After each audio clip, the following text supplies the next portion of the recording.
This is Delta Sierra Juliet. Is there any known traffic below 5,000? Delta Sierra Juliet, no known traffic. Seems to be a large aircraft below 5,000. What type of aircraft is it? It is more bright. Seems to me like landing lights. The aircraft has just passed over me at least 1,000 feet above. It seems to me that he's playing some sort of game. He's flying over me 2-3 times at speeds I could not identify. It's flying past, it's a long shape. Cannot identify more that it has such speed. It seems like it's stationary. What I'm doing right now is orbiting, and the thing is just orbiting on top of me also. It's got a green light and sort of metallic-like. It's all shiny on the outside. The engine is rough idling. I've got it set at 23, 24, and the thing is coughing. My intentions are to go to King Island, Melbourne.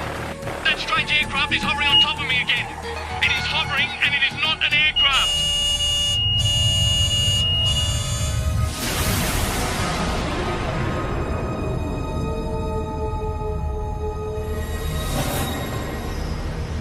What you've just heard was a recreation of the final words spoken by pilot Fred Valentich before his plane disappeared over Bass Strait. Even though it's been 19 years since Fred disappeared, the mystery surrounding what happened to him still hasn't faded. He just vanished without trace, and his family believed he was taken by an unidentified flying object. Recent years has been an explosion of UFO sightings in Australia. Whenever you mention the topic, people seem to have their own theories and opinions, or even their own stories. It was orange like a sunset, and it was just spanning across the road. I can't move, man. Moving forward in time through the experience. Then this tall, dark being just appeared in front of the craft. I mean, it looks like a traditional, every day of the week, comic book flying saucer. They had large almond-shaped eyes, small bodies, legs and arms, and sort of grey in appearance. I think it's the first time in my life that I could identify of anybody telling me that they were scared they were going to die. Saying that this thing was only just down the bottom of his street. He could see that it was out in the water, it was sucking up water. Yeah, I believe it's a UFO. There are between 400 and 500 reports a month of UFOs in this country. Now, obviously, a lot of them can be explained, but about 10% prove to be true mysteries. Tonight you'll hear from people who've had these experiences.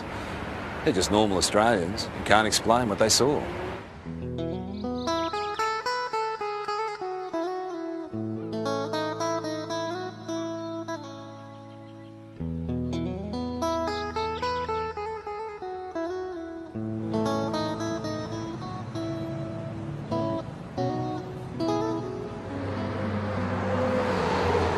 I was travelling from Sydney in a northerly direction toward Gosford along this particular road here, the Pacific Highway, and it was quiet. There wasn't a lot of traffic. It was early Christmas morning, and I was just gazing out of the front window of the car, and I saw approximately half a kilometre away a bright silver metallic object crossing from south to north.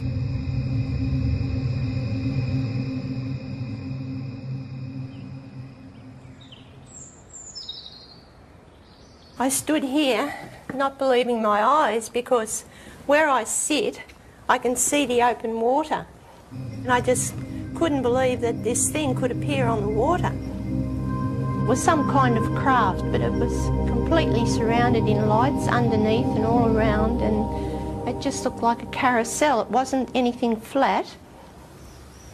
Around holiday time, the local police know they'll be busy. But on this New Year's Eve, the calls weren't what they expected.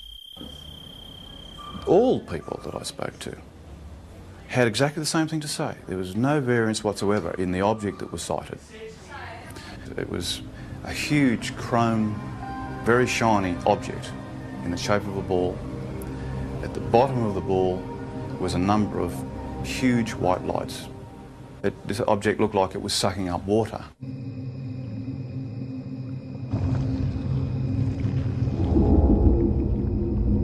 Some calls were quite frightful in their voice.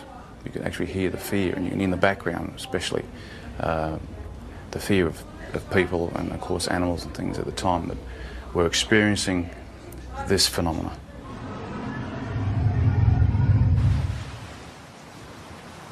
We're looking out above this headland here, and we're watching a bright light move in a strange fashion that you'll never see, or we never saw anyway.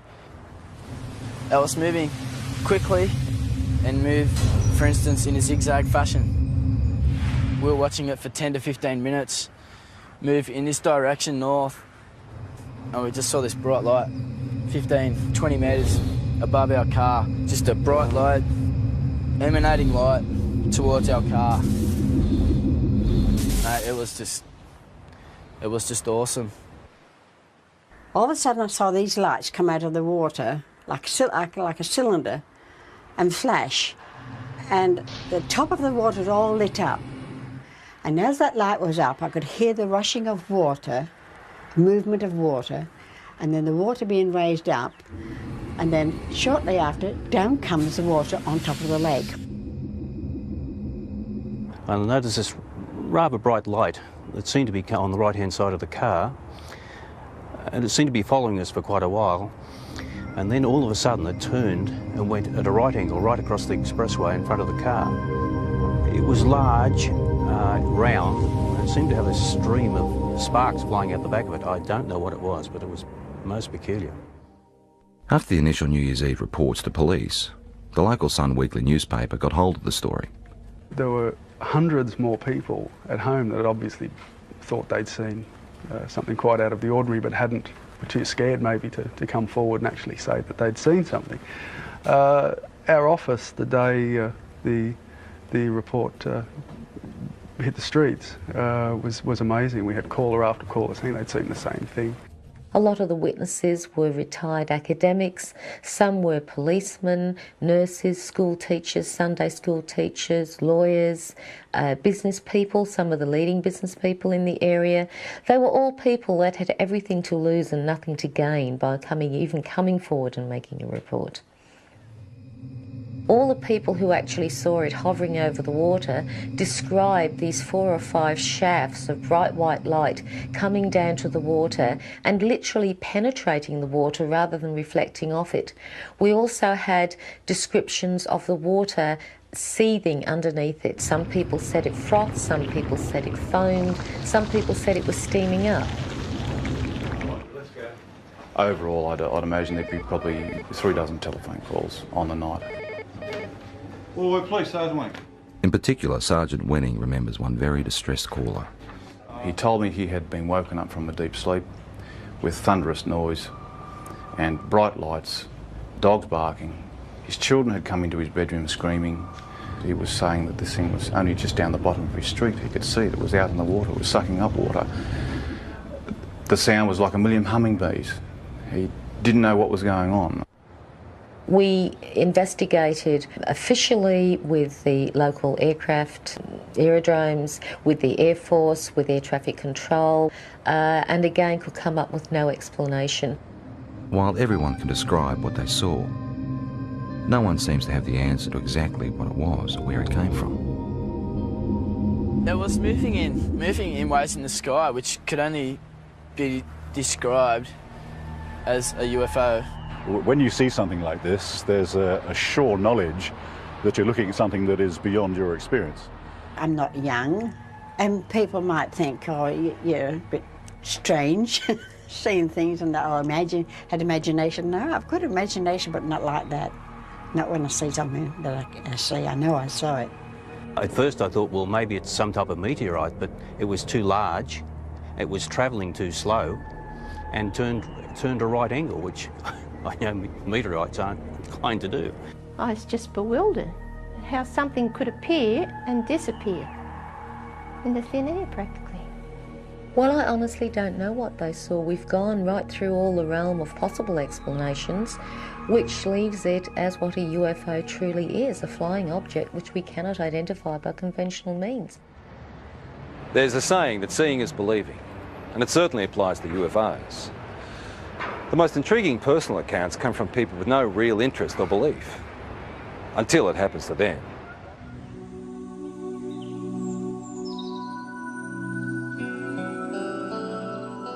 Before this happened to me, I can be honest, I could say that I was in that category of being naive. I didn't believe it.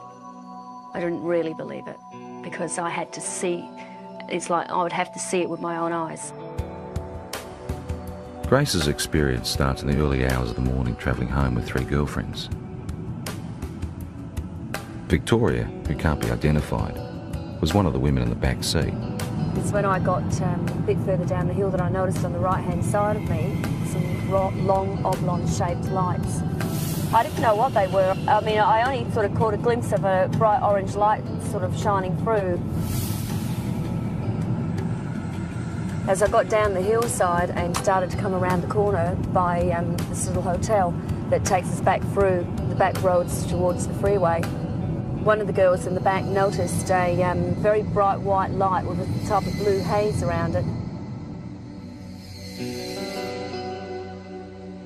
When the girls were sort of saying, oh, maybe, you know, like it's a UFO, and, you know, we sort of like just laughed it off and said, don't be so ridiculous. The women continued their trip, but further down the road, more lights appeared. I heard Victoria and one of the other girls in the back there, they were commenting on something that was behind us. They actually thought somebody was coming up behind us, like a truck or something, because it was moving fairly fast and very bright. It was just such a bright as blinding light. It was orange like a sunset, and it was just spanning across the road. I got really scared, and I said to Grace, quick, just step on it. Because I knew there was a town just a kilometre up the road.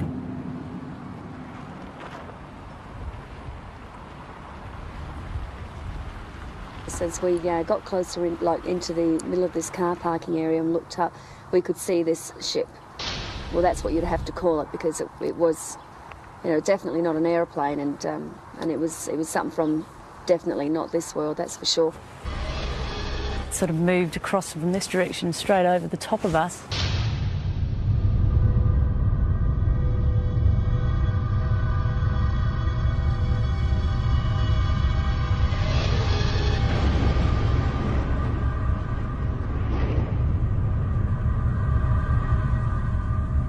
Sort of disappeared into a gully where we lost sight of it.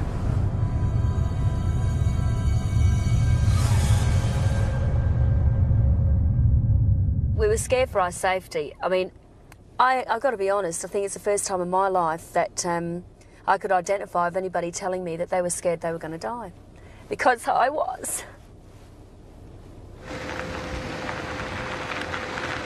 When I got to the opening of the drive here, the other girls noticed that there was something else up, some activity up there in the sky. We were still scared. We didn't know what they were either. They seemed to be moving in a direction that this other craft had gone over and gone down. So the first thing you think of, just pull in someone's driveway. And as I pulled in, the light was so blinding, it actually was hurting our eyes to look at it.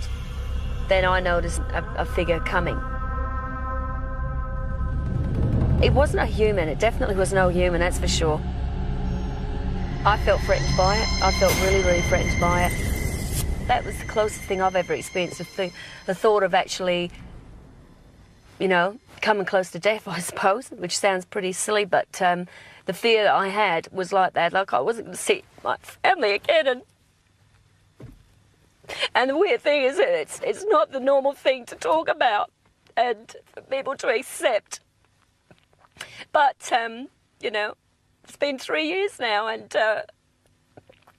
I still feel very distressed by it. In the weeks, I felt a lot of doubt with what happened to Grace. I didn't believe it, truly believed it, because I hadn't experienced anything like that myself. So I didn't show it either. I mean, I didn't show that I didn't believe it, because I think it was important that I looked like I was supporting her, so that otherwise, you know, she might go sort of, you know, off the rails if she didn't feel she had some support from her husband. But 2 weeks later, those doubts disappeared.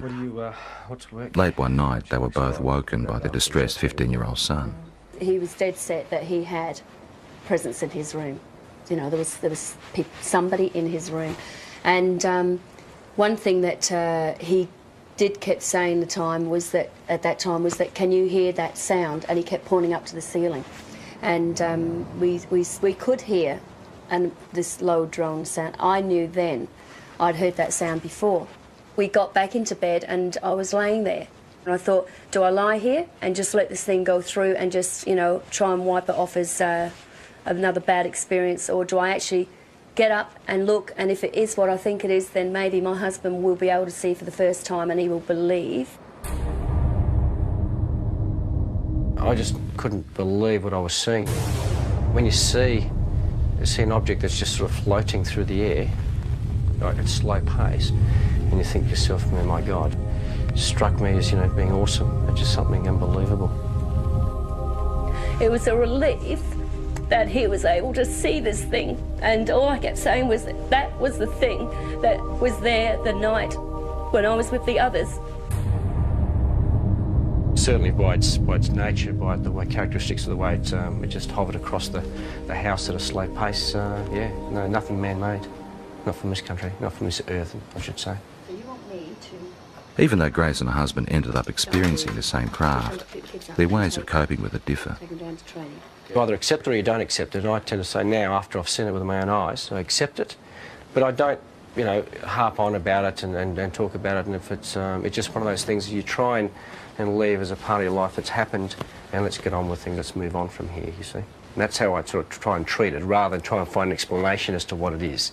Yeah, I really don't have a theory yet. It's basically, it's more the fear.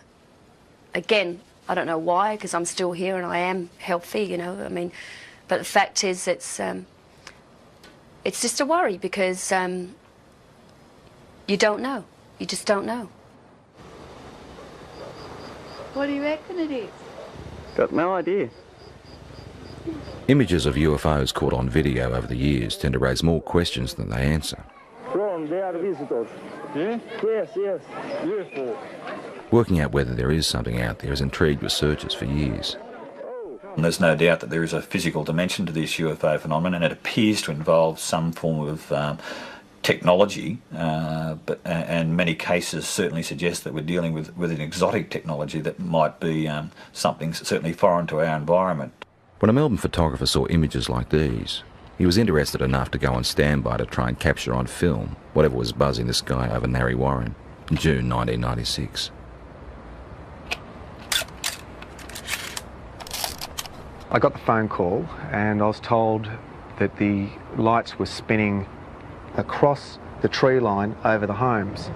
What I did was put the camera onto the object, allowing it just to come into frame, hit the shutter, count to 20, stop, wind, move the camera to the next part of the frame, start the shot, count to 20, let it go, and so forth. The first night, the result of the photographs showed just light trails of this object going across over the tree line. The second night, with higher speed film and the higher magnification lens, is where we actually captured the shot of the disc. This thing was, the only way to explain it was moving across the air like ice on a hot plate, very, very smooth. Later in the program, Doug's photos will be studied by an independent expert.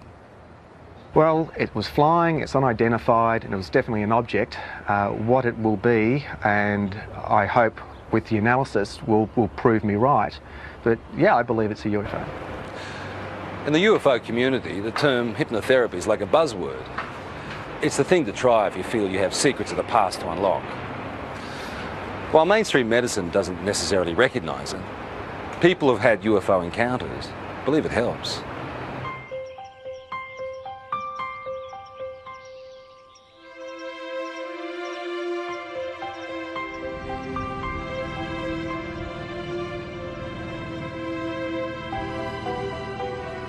Victor Pufulescu believes he started having alien encounters as a teenager back in his native Romania. He's turned to hypnotherapy to try and find out exactly what happened. It's like being a good soldier. You just obey orders. This is actually probably the best description of hypnosis process. Loosened limb, deeper sleep. Loosened limb, heavier and heavier. Not a worry, not a care. Deeper, deeper, and deeper. Hypnotherapy is a way of allowing us to get into the subconscious mind. The intellectual mind tends to want to control and criticise everything. It's the censor of stuff it doesn't even know about that was in there before we were 3 years old. So by sort of relaxing and sliding across the conscious mind, if you like, we can sort of delve into the unconscious, or to allow what's in the unconscious to find its way out. Oh, I can't move, Frank. Uh-huh. The pressure is increasing. I can't move. The chest, my arms, my legs. There's a thing about hypnotherapy that very often the subject will want to please the hypnotist. They have to look at that, but the thing is that you can see that when a person is reliving an experience, that it's pretty easy to see whether that's faked or not. Moving forward in time. My legs. Moving forward My in feet. time. Moving forward in time through the experience. The pain is inside of my elbow. Thanks. Who are you saying thanks to? Them. Can you ask them what they're doing? No. It's a test. That's a test. I just know it's a test. They keep me telling, be calm. They're telling you to be calm. Yeah. Very often the people are quite disturbed about dreams they're having or things they've imagined happen to them. And they often come out of this saying, I'm pleased I'm not crazy, or I'm not mad, or I'm not imagining this. It does give you some answers, but also creates thousands more. And this is probably the trickiest part. I'm never happy with the answer which I'm getting, and I want more and more and more.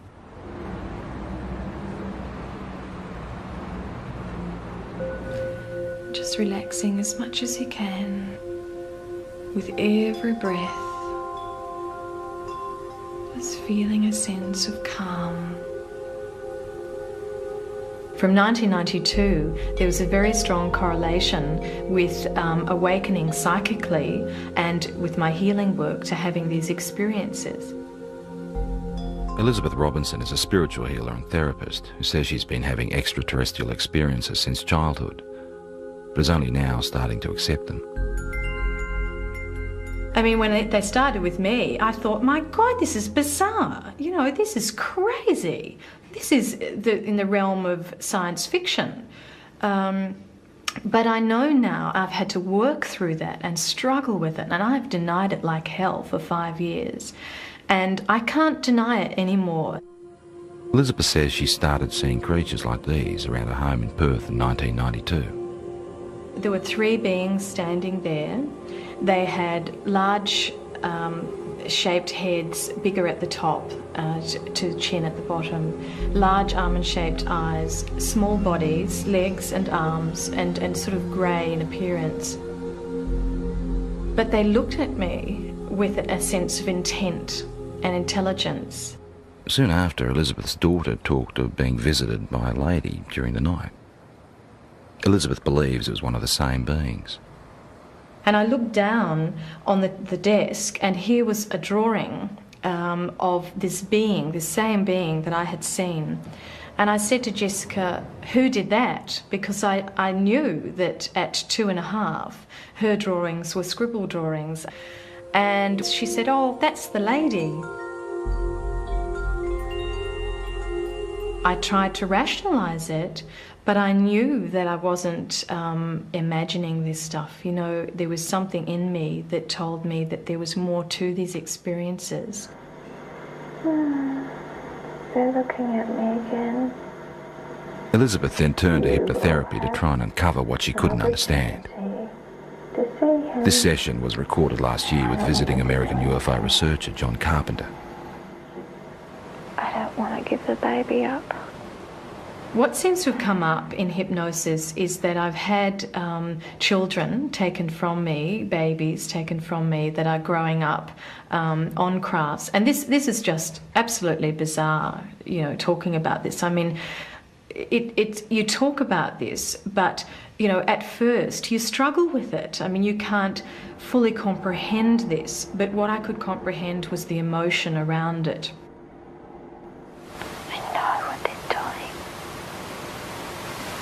They say it's time. they tell me with their mind. The emotions are so real, they're raw, they're, you know, the grief is there, the terror is something like I've never felt before. They're just doing what they're doing. What are they doing? They're getting the equipment ready. Part of the reason why they're involved here on Earth is to help us awaken, but there seems to be some sort of reciprocal type of arrangement whereby, you know, they're coming to Earth and they're creating a new race of beings, or creating some sort of hybrid race of beings. I used to think, okay, I'm dreaming, until I used to be able to get up, go to the bathroom, make a cup of tea, come back, sit down, they'd still be waiting for me. And I think, oh. Elizabeth and colleague Mary Rodwell now run a support group in Perth for people who've had alien experiences. And this is what I mean, my business is emotional trauma. That's why I'm here. And I won't deal with fantasy. I can't deal with fantasy. So it's about emotional trauma. These people are stressed quite desperately with fear and anxiety about a lot of things that they only have a vague idea often about, but often is because they've remembered being taken. I went 3 months with barely any sleep. If you remember, I told you about 11 or 12 weeks, barely any sleep. Most of them just want to live an ordinary life. They don't want this to happen. So for them to have the chance to at least talk about it and release all the anxiety and fear around that as much as they can around talking about it, it seems that through that there is real healing.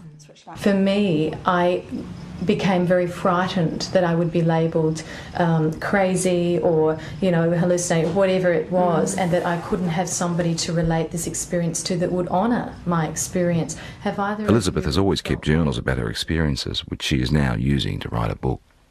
I saw a grey being appear, white-grey colour. In the dream, I was searching for my son, even though the child dream of trying to run away from several grey beings, but as fast as I ran or wherever I really don't expect someone to be able to say, absolutely, you know, this is real, because, you know, you always doubt yourself, but you know that it's real, and you have to come to some point and stop denying it, and that's what I'm starting to do. Sorting out the facts surrounding UFOs can be tough, unless of course there's something that science can put to the test.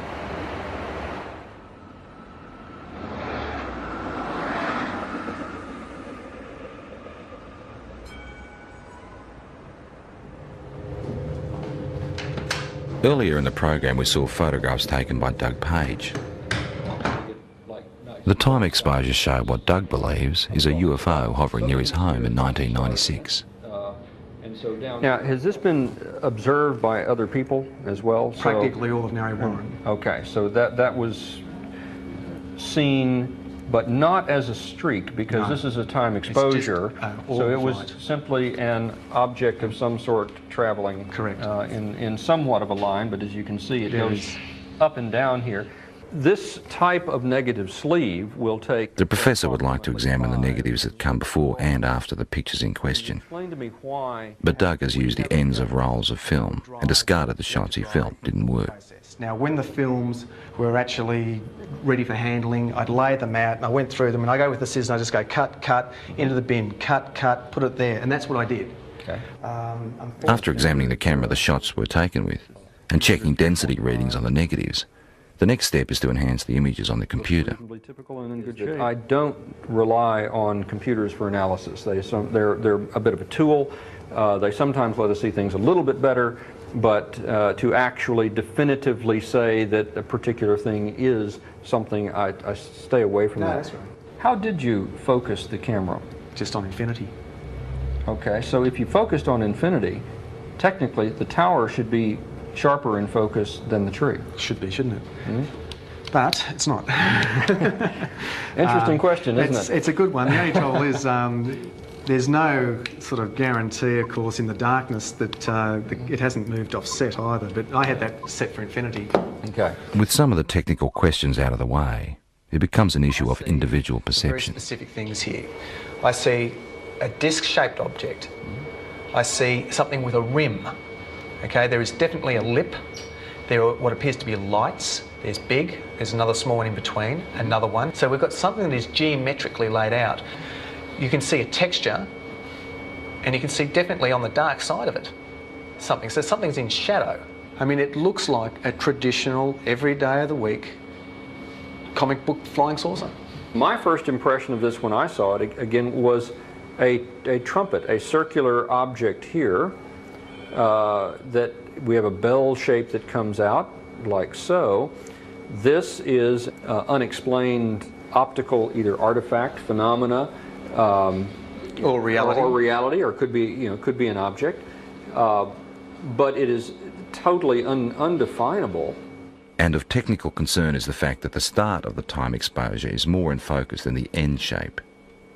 Does it make any sense to you that if this was moving and it's decelerating, would that have a bearing on the shape of the line?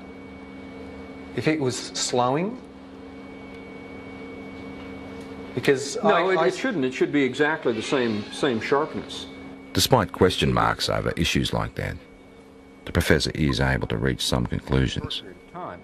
I don't believe that it's been faked. I think it is probably something that was traveling through the air. What it would be, I wouldn't know, and there's no indication from the photographs that would give me any clue. There are points there that I haven't considered, such as the object, could well be a phenomenon that that I've never heard of. So I mean, we've got to keep an open mind.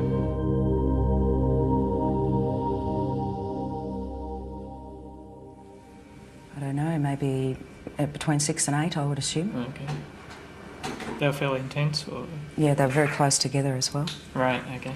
4 years ago, Kelly Carr was a mother and housewife with no interest in spaceships or aliens. Now she's using technology to reconstruct images of her own encounter. It does give the idea of the lights there, but the brightness of the light, it gives a good impression, except that the colour doesn't seem right. Kelly's account starts in August 1993. My husband and I were driving up to my girlfriend's place in Monbulk, which is in the Dandenong Mountains. We were driving on Belgrave Hallam Road, and it was just on dusk. I saw what I thought was round orange lights in the field. It looked unusual to me. Later that night, retracing their route home, Kelly noticed something else unusual. It's about a kilometre or so in front of us, about twice the height of the treetops. We could see this object, which at first I thought was a blimp. It had the shape of a blimp, but it was light. As we got closer to it, the light seemed to sort of separate, and it was actually these a row of round lights, and they were orange. It appeared like there was silhouettes standing in these round orange circles, like people, but you could only see the black outline. Well, I just said to my husband, look, there's people in there. And the minute I said that, it shot off to the left of us. Within 1 or 2 seconds, it was gone completely. About a kilometre or two further down the road, as we kept driving, I came across at least what I thought was a screen or a wall of light across the road. And my heart started racing and the adrenaline was sort of pumping through my body, and I'm thinking, we've just seen us back down there, we're in for, a close encounter. Then the next instant, nothing. We seem to have actually covered a fair distance that I don't even remember covering. It might have been possibly close to a kilometre that I don't remember actually travelling. There was no light. There was nothing blocking the road. Kelly says it wasn't until weeks later she remembered actually getting out of the car that night. And I saw that there was another car that had pulled up 100 metres down the road. Then I walked around the front of the car to where my husband was standing on the other side, and we started walking across the road together. As we were walking across the road, I looked down and I saw that the other people were getting out the car and starting to walk as well. So I was quite happy that there was other people there who were seeing the same thing that we were. And we walked up along here to where the fence is. Right out in front of us is this huge craft.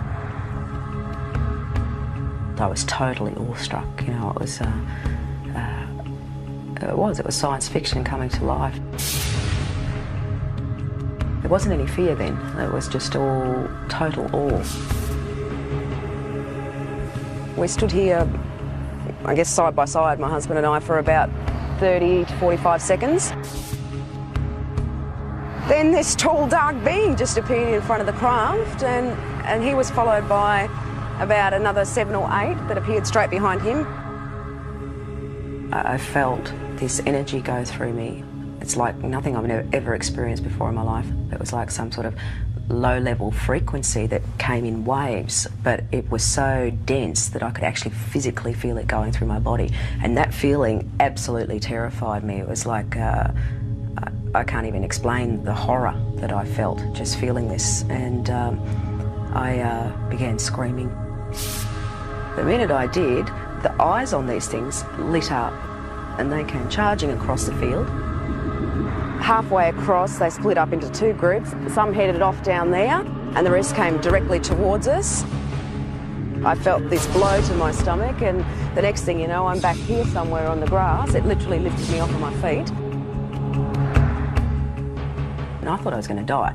I thought if I don't get up now, I'm going to pass out and I'm going to die. I'm not going to come back to consciousness, you know. So I pulled myself up into a sitting position, and when I sat up, I couldn't see anything, and it was like there was just black in front of my eyes. I want you to try stretching it down a little bit as well. Kelly is not the only one who saw these images that night. For the first time ever, independent witnesses have given the same account of a close encounter. Even though Kelly has never met Jane, Glenda and Bill from the other car she saw, she has seen the sketches they drew for UFO researchers. They've drawn the same circles of light around the top of the craft with these blue lines coming down, ending in a semicircle on the ground. They've actually also drawn a tripod underneath, which was something I didn't see that night. It becomes very clear then that we were all looking at the same thing and that it wasn't your average saucer-shaped craft. And basically, the second party were able to draw sketches of the beings very similar to the ones that I had, and they're not your usual little grey things that are, you know, media propaganda.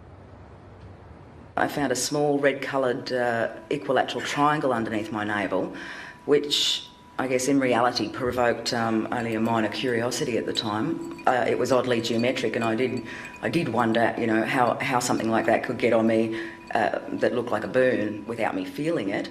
At UFO conferences, where Kelly is now a keynote speaker, she adds strength to her own story by showing photographs of physical marks left on one of the other women.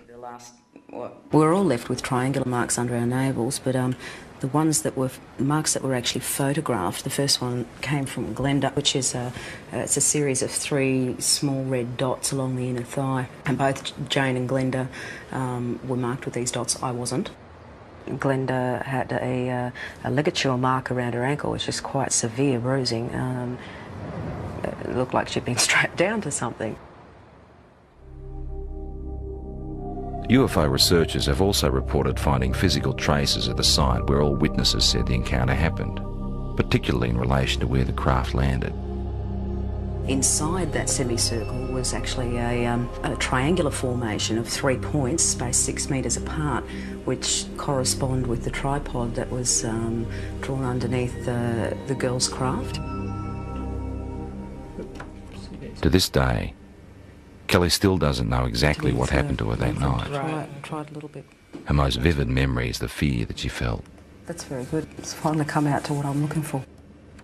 And I think a lot of people, you know, might have experienced the fear in a nightmare where you're being chased or something like that, and it's a terror that you feel that, you know, sometimes can wake you up or whatever, but it's absolutely horrifying when you're dreaming it. And that's exactly what I was feeling while I was totally awake. That sort of terror, actually having to feel it while you're conscious and physically awake and feel it as a reality, is like a living nightmare, like a nightmare had come to life.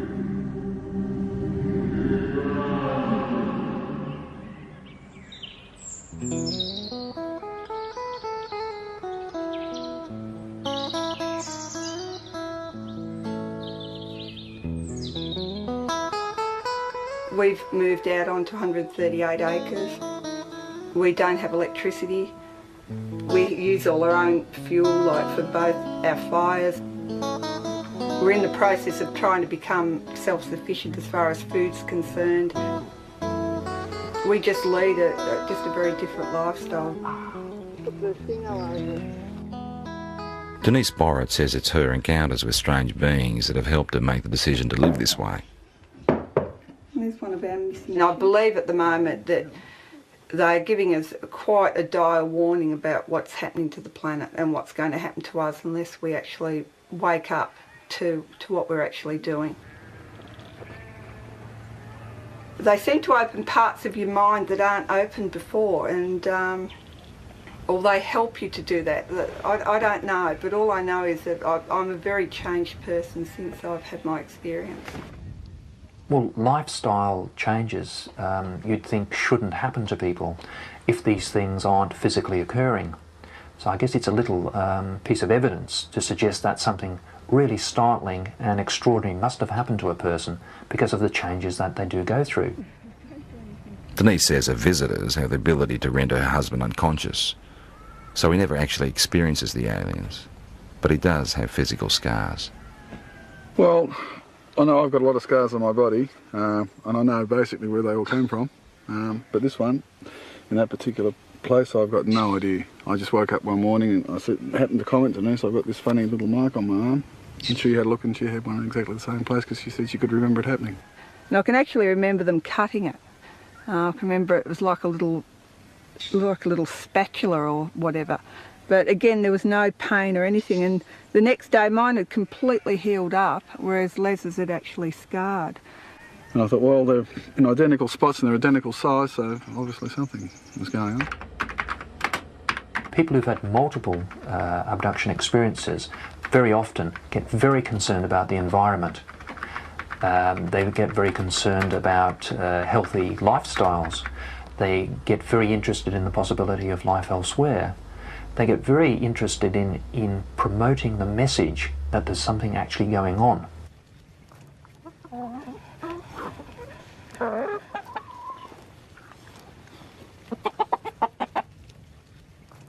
If things do go haywire on the planet, like I believe they will, that we at least will be able to feed ourselves and not have to rely on man-made energy to keep ourselves going.